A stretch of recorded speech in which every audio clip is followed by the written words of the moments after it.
और मेरी कोशिश रहेगी इस साल का विंटर आने से पहले मैक्सिमम घरों पे छत लग जाए। कहीं सर्व करता हूँ मैं, वहाँ का बन के सर्व करता हूँ। जो लोग हैं हमेशा शिकायत आयद करते हैं कि होटलियर्स को कंस्ट्रक्ट करने की इजाज़त मिलती है। ऐसे होटलियर हैं जिनकी आमदनी अच्छी है, उस आमदनी में से कुछ अपना हिस्सा पहलगाम की डेवलपमेंट के लिए CSR एज ए CSR वो कुछ मुलाजिमों की बात करेंगे, ऑल टाइम वो फील्ड में होते हैं। क्या आपको लगता है जहां पे मुलाजिम बहुत टाइम से है, क्या आपने अपने टाइम पीरियड में रिशफल किया उनका? ठीक है, अगर रूफ खराब हो गया है, वॉशरूम खराब हो गया, किचन में कोई परेशानी है, बेडरूम में कोई परेशानी है, जो बेसिक लेवल से हम मिनिमम मटेरियल दे के उनका मैक्सिमम काम हो सकता है, उस हवाले से हम कोशिश करेंगे आने वाले दिनों में। होटल एयरलाइन जिन्होंने अपना पैसा उसमें लगाया है बिफोर पेल, लेकिन अभी तक वो रिकॉग्नाइज नहीं हो रहे हैं, रजिस्ट्रेशन नहीं उनको मिल रही है, कैसे आप इस चीज़ को देख रहे हैं अभी ऑल के लिए? क्या उसके बाद उनको PDA की तरह रजू करना पड़ता है? हेडलाइंस और मैं आपके साथ अजरा महराज। हमारे साथ खास मेहमान chief executive officer Tariq Hussain Naik साहब। आज बिल्कुल हम इनसे बात करेंगे। तो पहले तो तारिक साहब हम आपका खैर मकदम करते हैं कश्मीर हेडलाइंस में।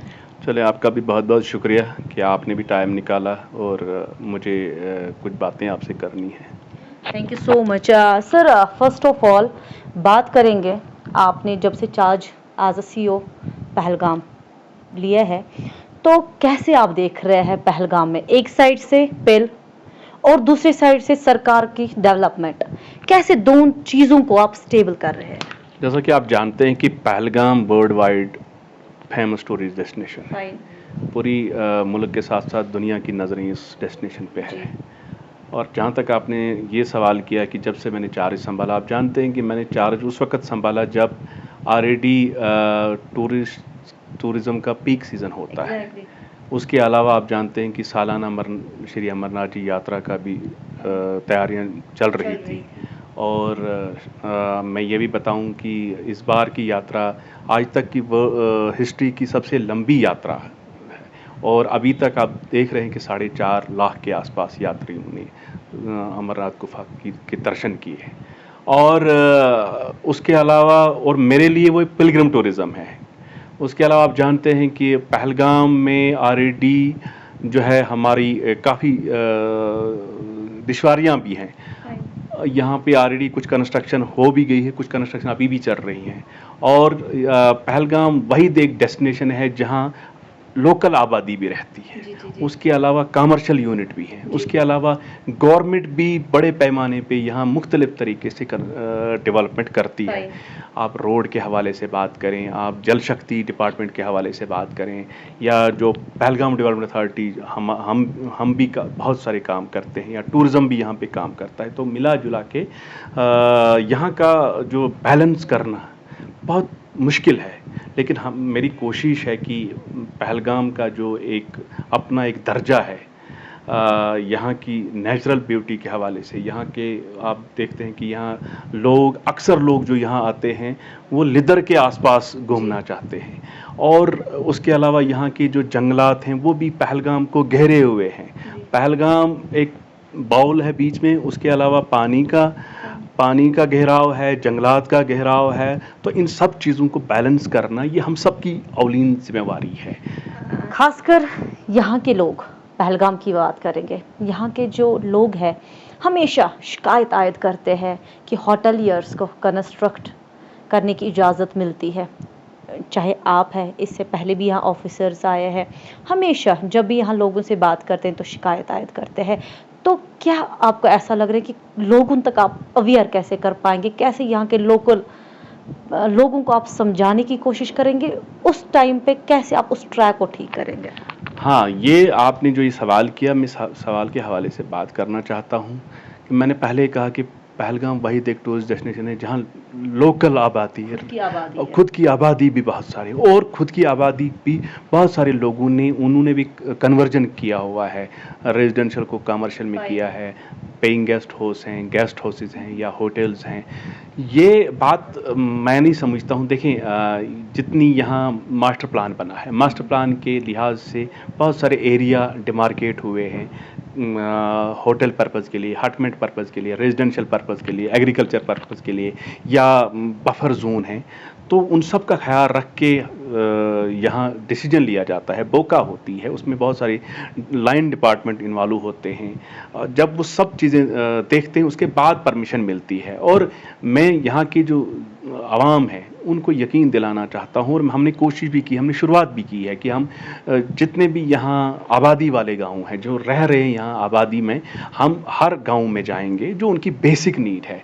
और मेरी कोशिश रहेगी इस साल का विंटर आने से पहले मैक्सिमम घरों पे छत लग जाए, कोशिश हमारी। यानी हम ये समझे कि जो आपकी बात हम आगे तक पहुंचाने की कोशिश करें कि आप ये कहें कि आप गांव-गांव जाएंगे, इलाके में जाएंगे, कि उनको अवेयर करेंगे, अवेयरनेस कैंपिंग करेंगे। तो मुझे लगता है ये एक इतिहास है, पहली बार पहलगाम में एक सीओ के साइड से ऐसा अवेयरनेस कम किया जाएगा।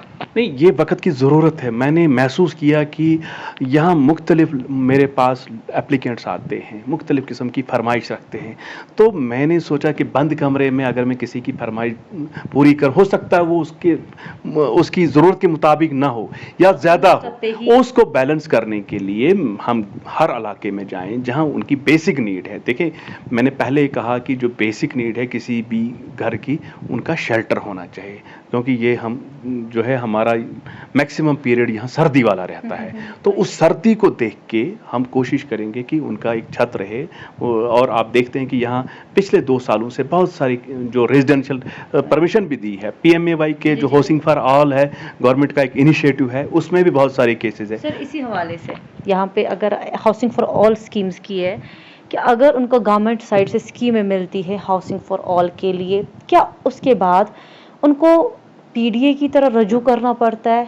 तब भी वहाँ से स्कीमें होने के बाद भी, वहाँ से नंबर आने के बाद भी उनको, अगर वो PDA में आते हैं, वो इलाके PDA में आते हैं, तो उनको यहाँ की तरह रजू करना पड़ता है परमिशन लेने के लिए? नहीं, वो परमिशन उनकी भी सेफ्टी है। देखिए, परमिशन से क्या होता है कि एक रेगुलेट होती है, एक जो कोई भी मकान बनता है उसकी प्रॉपर रेगुलेशन होती है कि उसके जो है तो लंबाई चौड़ाई का ख्याल, उसकी जो ज़मीन अवेलेबल लैंड है उस पर वो कितनी कंस्ट्रक्शन कर सकता है। देखिए, वो मास्टर प्लान बनाने का सबसे बड़ा फ़ायदा यही होता है कि वहाँ की जो डेवलपमेंट होगी वो एज़ पर रिक्वायरमेंट होगी और उस जगह के मनाजिर में होगी, तो वो ज़रूरी है। देखें, परमिशन हम कोशिश करते हैं कि उनकी जो बेसिक डॉक्यूमेंटेशन होती है, वो बेसिक डॉक्यूमेंट जैसे रेवेन्यू हो डॉक्यूमेंट होना बहुत ज़रूरी है कि वो ज़मीन किस किस्म की ज़मीन है, क्या वो ज़मीन उनकी प्रॉपर्टी लैंड है, वो ज़मीन कहीं फॉरेस्ट की तो नहीं है, वो स्टेट लैंड की तो नहीं है।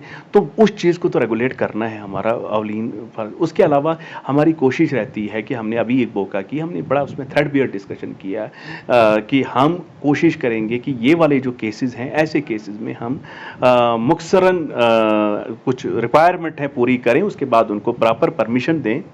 सर, एक अहम बात, अब जो स्ट्रक्चर्स ऑलरेडी बने हुए हैं, आपको पता है यहाँ पे पिल है, लेकिन पिल से पहले जो ऑलरेडी स्ट्रक्चर बने हैं जिनको अभी परमिशन नहीं मिल रही है, लेकिन क्या आपको लग रहा है एक साइड से ये टूरिस्ट डेस्टिनेशन भी है, पूरे वादी कश्मीर का सबसे खूबसूरत जगह पहलगाम को माना जाता है, उस हवाले से किस तरीके से आप उनको देख रहे हैं? एक होटल एयरलाइन जिन्होंने अपना पैसा उसमें लगाया है बिफोर पिल, लेकिन अभी तक वो रिकॉग्नाइज नहीं हो रहे हैं, रजिस्ट्रेशन नहीं उनको मिल रही है, कैसे आप इस चीज़ को देख रहे हैं अभी? नहीं, उस हवाले से मैं आपसे बात करना चाहता हूँ कि अभी हम वो ईज आउट करना चाहते हैं, उसमें हम कुछ क्राइटेरिया फिक्स करना चाहते हैं। एक तो हम उसकी जो एज सर्टिफिकेट है उस बिल्डिंग की, वो कितनी पुरानी है, ठीक है। उसके अलावा कोई बेसिक परमिशन भी बहुत सारी जो यहाँ होटल्स बने हैं, कमर्शियल यूनिट्स हैं, उनकी बेसिक परमिशन है।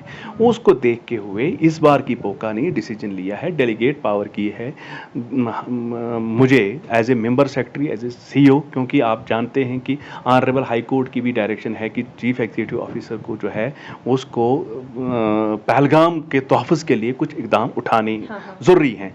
तो वो हम देख रहे हैं कि किसी को जो बेसिक है, अगर रूफ ख़राब हो गया है वॉशरूम खराब हो गया, किचन में कोई परेशानी है, बेडरूम में कोई परेशानी है जो बेसिक लेवल की है, जो हम यहाँ दे सकते हैं, जिससे हम मिनिमम मटेरियल दे के उनका मैक्सिमम काम हो सकता है, उस हवाले से हम कोशिश करेंगे। आने वाले दिनों में आप देखेंगे कि ये भी ईज आउट होगा। लेकिन आपके चैनल के हवाले से मैं ज़रूर एक बात कहना चाहता हूँ कि बहुत सारे लोगों के माइंड में ये खदशा है कि हमें परमिशन नहीं मिलेगी तो और हम वो इल्लीगल काम करना शुरू कर देते हैं। तो मैं उन सब से अपील करता हूं कि किसी भी किस्म की इल्लीगल कंस्ट्रक्शन से, इल्लीगल मटेरियल ट्रांसपोर्ट करने से वो परहेज करें। उससे क्या होता है, उससे हमारा और उनका जो एक तालमेल है उसमें एक दरार आ जाती है। तो मैं चाहता हूं वो दरार ना हो। We want to fill the gap. मैं ब्रिज बनना चाहता हूं उन होटलियर, उन रेजिडेंशियल स्ट्रक्चर और पहलगाम डेवलपमेंट अथॉरिटी के बीच में, या जो गवर्नमेंट की इंस्ट्रक्शन है टाइम टू टाइम, उस हवाले से सिर्फ मैं यही चाहता हूं कि कोई भी इलीगल कंस्ट्रक्शन न करे, कोई भी इलीगल ट्रांसपोर्टेशन ऑफ मटेरियल न करे। वो आए हमारे ऑफिस में, और हम आने वाले दिनों में हम चाहते हैं कि इस पे भी हम काम करें। एक टेक्नोलॉजिकल इनेबल्ड एक एप्लीकेशन बनाएंगे। आप जानते हैं कि हमने ऑलरेडी पहलगाम डेवलपमेंट अथॉरिटी के लिए ऑनलाइन बोका परमिशन के लिए एक पोर्टल तैयार किया है। उस पर काम हो रहा है, उस पर उन लोगों के जो एनओसीज हैं वो प्रोसेस हो रही हैं। उसी हवाले से हम एक बिल्कुल एक आसान से एक मोबाइल ऐप एक बनाएंगे, जिससे किसी को भी कोई ज़रूरत होगी, उससे क्या रहेगा कि ऑनलाइन डिजिटली हम एक दूसरे के साथ कनेक्ट रहेंगे। लोगों का मेरे ऑफिस में आना जाना कम हो जाएगा, वो भी अपना काम करेंगे और मैं भी अपना काम करूंगा। देखिए, बहुत अच्छी बात। पहलगाम में ये हिस्ट्री बन सकती है कि सीओ पहलगाम ने अलग अलग जगहों पे अवेयरनेस कैंप लगाने का फैसला किया है, और खासकर जो यहाँ के मकामी लोग हैं हमेशा शिकायत आयद करते थे कि हमें प्रॉब्लम होती है, हमें घर बनाने नहीं दे रहे हैं, हमें छत की इजाजत नहीं देती है। लेकिन इनका यही कहना है कि हम डोर स्टेप पे जाएंगे, हम उनसे बात करेंगे, और खासकर इस विंटर से पहले सबके घरों पे, मैक्स टू मैक्स घरों पे छत लगनी चाहिए। उसके साथ साथ होटेलियर्स की बात आ गई कि उनको भी यहाँ की ओर रुजू करना चाहिए, क्योंकि एज एन इंटरमीडिएट तारिक साहब ने बताया कि मैं काम करना चाहता हूँ कि इलीगली कोई भी काम ना करे, कोई ना कोई वे आउट निकाल के आप यहाँ जो भी लीगलाइज होगा, जो लीगली वे में होगा, जो कानून के दायरे में होगा, हम उनके साथ हमेशा के लिए है। और इससे हटके तारिक साहब एक बात, पीडीए की बात करेंगे, हमेशा ऑल टाइम अगर हम पीडीए मुलाजिमों की बात करेंगे, ऑल टाइम वो फील्ड में होते हैं। क्या आपको लगता है जहां पे मुलाजिम बहुत टाइम से है, क्या आपने अपने टाइम पीरियड में रिशफल किया उनका? क्योंकि अगर बुनियादी तौर पे देखेंगे ज्यादातर पीडीए के मुलाजिम लोकली है। आपको पता है जब एक साइड से पिल और एक साइड से लोकल वहां का बाशिंदा, तो मैनेज करना एक मुलाजिम के लिए वो भी प्रॉब्लम क्रिएट करती है। तो क्या आपने इसके लिए कोई डिसीजन लिया या लेने वाले हैं? नहीं, आप जानते हैं कि हाल ही मैंने मैंने पूरे पहलगाम जो मेरी जुरिडिक्शन है उसको मुख्तलिफ सेक्टर्स में डिवाइड किया, और जो मुलाजिम काफ़ी देर से या कुछ अरसे से वहाँ तैनात थे उनका रिशफल हो गया है। हर जगह से मैंने मुलाजिम एक जगह से दूसरी जगह एक गैप बनाया, ताकि इस किस्म की हमने रिशफलिंग की, हर जगह हमने नए चेहरे लगाए, ताकि कोशिश मेरी यही है कि ट्रांसपेरेंट, अकाउंटेबिलिटी और गुड गवर्नेंस का जो कंसेप्ट है वो मैं लाना चाहता हूँ। ज़रूर ये आपने सही बात की कि यहाँ के जो मुलाजमीन हैं, बहुत सारे मुलाजमीन जो हैं लोकल हैं, उनके लिए भी परेशानियाँ हैं, उनके लिए भी दुश्वारियाँ हैं, लेकिन ऐसा नहीं है। मुलाजिम जो है वो एक बाइंडिंग में आता है। मुलाजिम चाहे वो लोकल हो या नॉन लोकल हो, उसको कानून के दायरे में ही काम करना, कानून के दायरे से बाहर वो काम नहीं कर सकता। और मैं आपको बताऊं, मैं जरूर यहाँ से रहने वाला नहीं हूँ, लेकिन मैं जब भी कहीं सर्व करता हूँ मैं वहां का बन के सर्व करता हूँ। पब्लिक डीलिंग है, जब लोग खुश है तब जाके आप यहाँ इत्मीनान से बैठेंगे। तो पहलगाम के लोगों के लिए, होटेलियर्स के लिए, डेवलपमेंट के हवाले से एक मैसेज। नहीं, जहाँ तक आपने ये बात की, मैं इस बात को ज़रूर ये और इसमें ऐड ऑन करना चाहता हूँ कि जो भी किसी ऑफिस में आता है उसको ज़रूर कोई ना कोई काम होता है। बिना काम के कोई भी नहीं चाहेगा कि किसी के ऑफिस में आना। तो उस हवाले से एज ए पब्लिक सर्वेंट मैंने पहले आपको बात कही कि मैं जब यहाँ आया, मैंने पहले भी यहाँ शुरू किया था, इस बार भी मैं शुरू करने आया हूँ, और मैंने लोगों को बोला है कि मुझे पता है कि यहाँ बेसिक नीड क्या है। उनकी जो कानूनी, जो आपने भी बात की कि कानून के दायरे के अंदर जेन्युइन डिमांड जो होगी, उसको मेरा जो है सौभाग्य है कि मैं उनको सुनूं और उनको पेशेंट हियरिंग दूं। उसके बाद जो भी मुझसे हो सकता है मैं उसको मुश्किलात का अजाला करूं। और यहाँ के, मैंने पहले भी बात की, लोकल हूँ या होटलियर हूँ, तो मैंने एक और चीज़ यहाँ पे शुरू की है। यहाँ बहुत सारे जो होटलियर हैं, आप देखते हैं कि टूरिस्ट का भी फुटफॉल अच्छा है, हमें इसका भी शुक्र करना चाहिए कि यहाँ टूरिस्ट आते हैं और उन्हीं टूरिस्ट को जो दिलकश होके जाते हैं, खुश होके जाते हैं। फिर यहाँ वो मुख्तलिफ जो सेक्टर्स हैं, चाहे पोनी वालाज हैं, रेहड़ी वालाज है, या हाकर्स हैं, दुकानदार हैं, होटलियर्स हैं, एडवेंचर वाले हैं, सबको वो पैसा दे के जाते हैं। और मेरी यही गुजारिश है कि जो यहाँ अच्छे होटलियर हैं, जिनकी आमदनी अच्छी है, उस आमदनी में से कुछ अपना हिस्सा पहलगाम की डेवलपमेंट के लिए CSR, एज ए CSR वो कुछ कंट्रीब्यूट करें। शुरुआत कर दी हमने, कुछ लोगों ने शुरुआत कर दी है। कोई हमारी लाइट्स ठीक कर रहा है, कोई हमारी पार्क्स ठीक कर रहा है, कोई हमारा सैनिटेशन में काम आ रहा है। तो यही गुजारिश है कि under the ambit of the law वो आए, वो उनका मुश्किलात का अजाला होगा, लेकिन उसके साथ साथ वो इस चीज़ का भी ख्याल रखें कि वो रिटर्न भी इस ज़मीन को दें, इस पहलगाम को दें, ताकि सिर्फ गवर्नमेंट पे ही नज़र ना रखें कि गवर्नमेंट का पैसा भी कौन सा पैसा, इन्हीं लोगों का, टैक्स पेयर्स का पैसा होता है। तो बेटर ये है कि वो अपनी आमदनी में से भी अपनी CSR में कुछ पैसा पहलगाम के डेवलपमेंट के लिए लगाएं। और उससे क्या रहेगा, उससे पहलगाम लोगों की नज़र से भी डेवलप होगा, गवर्नमेंट की नज़र से भी डेवलप होगा। तो इसका मतलब है दो हाथ एक साथ बजेंगे तो अच्छी आवाज आएगी और अच्छी डेवलपमेंट होगी। Thank you so much Tariq साहब। ये हम बात कर रहे थे chief executive officer Tariq Hussain Naik sir, Pahalgam के लोगों के हवाले से, क्योंकि पहला ऐसा टूरिस्ट डेस्टिनेशन है जहां की आबादी खुद की है। इनके हवाले से पहले ही मैंने आपको बताया कि अवेयरनेस कैंप्स होंगे, उसके साथ साथ जो अंडर कंस्ट्रक्ट होंगे, जिनको रेनोवेट करने की जरूरत होगी, वो लीगल तौर पे कानून के दायरे में आके हमें अप्रोच करें, ताकि जो दूरियां है वो हम बिल्कुल स्टेबल कर पाए। और उसके साथ साथ आज हमने बात की यहाँ की डेवलपमेंट के हवाले से। इन्होंने बताया कि ये पूरे, अगर हम कश्मीर की ही नहीं, पूरी दुनिया में ये पहलगाम जो डेस्टिनेशन है मानी जाती है। होटलियर्स है वो थोड़ा सा कंट्रीब्यूट करके यहाँ की खूबसूरती में भी लगाए, ताकि यहाँ की जो खूबसूरती है वो बरकरार रहे। आपके साथ अजरा महराज, पहलगाम से।